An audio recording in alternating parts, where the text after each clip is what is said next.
Rasulullah sallallahu alaihi wasallam pernah ditanya, "Ya Rasulullah, ayyun nasi asyaddu bala'an?" Manusia mana yang paling keras ujiannya? Maka beliau menjawab, al-anbiya. Mereka adalah para nabi, tsummal amsal fal amsal. Kemudian orang di bawahnya, kemudian orang di bawahnya. Yubtalal abdu ala qadri dinih. Seorang itu akan diuji sesuai kadar agamanya. Wa in kana fi qalbihi salabah. Apabila di dalam hatinya itu keras, ya, maka akan ishtadda bala'uhu, maka semakin kuat ujiannya.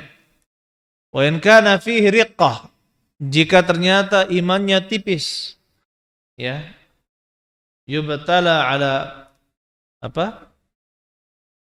Maka yubtala ala qadri dinihi. Maka dia akan diuji sesuai kadar agamanya. Jadi di sini kita bisa melihat, ayo ikhwan, bahwa para nabi adalah orang yang paling keras ujiannya, sehingga pantas mendapatkan kedudukan yang sangat tinggi. Taib. Saya beritahu satu hal yang mengapa para nabi itu memiliki tanggung jawab yang sangat besar, ujian yang sangat besar. Bahkan kita lihat ada di antara manusia yang bukan nabi, mereka dibelah dengan gergaji, ya kan, ditusuk kemaluannya kalau dia perempuan sampai tembus, kemudian dibunuh, dibakar. Secara fisik banyak yang mendapatkan ujian sangat parah, yaitu kematian. Tetapi mengapa para nabi disebut oleh Rasulullah SAW sebagai orang yang sangat berat ujiannya? Karena mereka bertanggung jawab untuk menyampaikan risalah, menyampaikan pesan dari Allah Subhanahu wa taala. Apalagi Nabi Muhammad sallallahu alaihi wasallam, beliau memiliki beban tanggung jawab bagaimana walaupun beliau meninggal, tidak ada lagi nabi setelah beliau, agama Islam ini bisa terus bertahan kekal sampai menjelang hari kiamat. Kira-kira bagaimana pikiran beban yang dirasakan oleh Nabi sallallahu alaihi wasallam? Berpikir bagaimana beliau hidup untuk selamanya.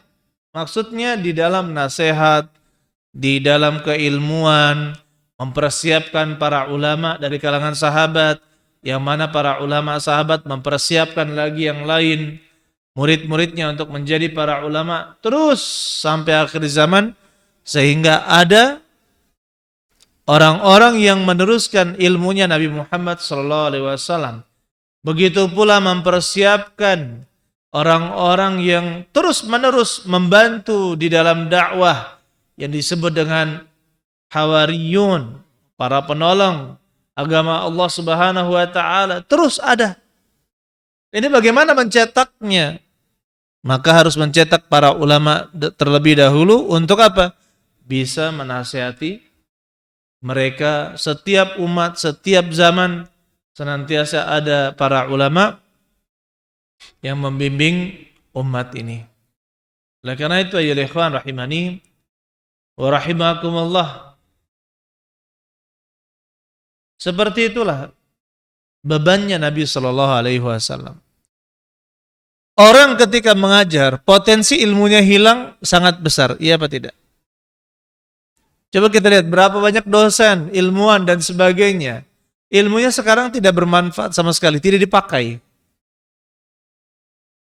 Ya, ini bagaimana sekarang Nabi Muhammad SAW berpikir ketika beliau hidup agar ilmu beliau ini terus dipelajari. Al-Quran dan As-Sunnah, agama Islam, terus dipelajari sampai akhir zaman. Ini tanggung jawab yang sangat besar.